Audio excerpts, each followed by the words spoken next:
Thaddeus Oakhart stood at the edge of the inferno, his weathered face a mask of grief as he beheld the village consumed by flames. Each flickering blaze seemed to devour not just buildings, but hope itself, as thick plumes of smoke curled into the heavens, carrying with them the sickening scent of death. In the midst of the chaos, bystanders stood frozen, their expressions twisted with shock and disbelief, some too stunned to comprehend the horror unfolding before them, while others trembled with a fear so palpable it seemed to permeate the very air they breathed. Adrian, his voice barely above a whisper, approached his father through the turmoil, his words heavy with resignation. "We are doomed," he murmured, his eyes reflecting the despair that weighed upon them both. Thaddeus offered no response, for what words could offer comfort in the face of such devastation? In times like these, silence held more weight than any empty reassurance. As the old saying went, no one can outrun the wolves, they are predators without mercy. Meanwhile, Olaf surveyed the huddled captives with a disdainful curl of his lip, the stench of fear and urine assaulting his senses. He turned to Sir Leif, his disgust evident in every line of his face. "These wretches truly sour my appetite," he remarked with a grimace. Sir Leif, unaffected by Olaf's revulsion, responded with a macabre jest. "They'll taste better once they're cooked. How many did your band manage to capture?" Proudly, Olaf replied, his tone boasting of his triumph. 8, among them 3 children. Bjorn, stepping forward to join the conversation, offered his congratulations to Olaf, his voice laced with a twisted sense of amusement. A successful hunt indeed. As they tallied their captives, Bjorn's gaze lingered on the figure of Era, her nakedness a mockery of her former strength. His words dripped with a cruel humor as he spoke. "See the wild woman's charms, seasoned with saffron and sumac. Her flesh will make a fine feast."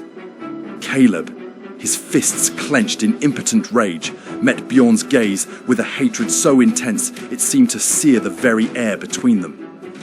If murderous intent could manifest in looks alone, Bjorn would have been struck down where he stood for his vile words against Caleb's beloved wife. At Sir Leif's command, the brigands herded their bound prisoners towards the looming silhouette of the highlands, where their hidden stronghold awaited. Like cattle being driven to slaughter, they trudged forward, oblivious to the ruins left in their wake, their homes reduced to naught, but smouldering embers swallowed by the encroaching darkness of night. As the captive villagers were herded forward by the brigands, the journey to the highlands unfolded as a relentless march into the heart of despair. Bound hands and feet, they stumbled over rocky terrain, their movements hampered by the cruel restraints that chafed against their skin with every step.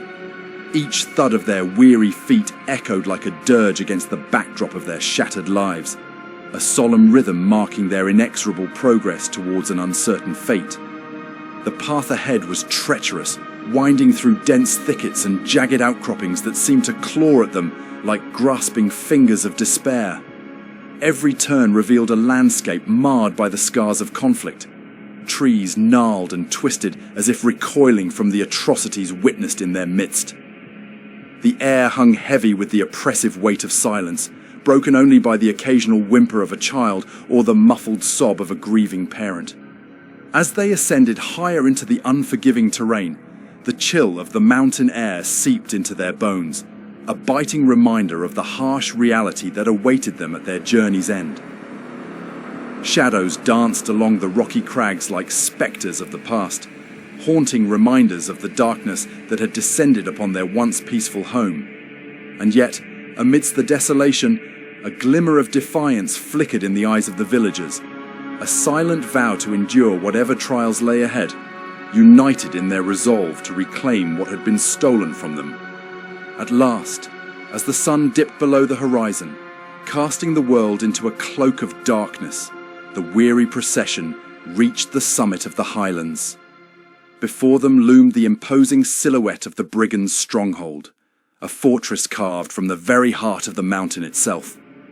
Its walls rose like towering sentinels, casting ominous shadows that seemed to stretch out and swallow the last vestiges of hope. With a heavy heart, Thaddeus Oakhart surveyed the scene before him, recognizing that their trials had only just begun. Yet as his gaze fell upon the faces of his fellow captives, he saw no glimmer of defiance, only stark defeat etched upon their weary features.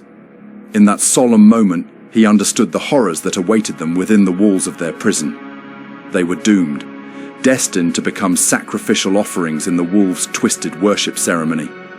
Against such odds, survival seemed an impossible dream, a futile struggle against the relentless grip of fate.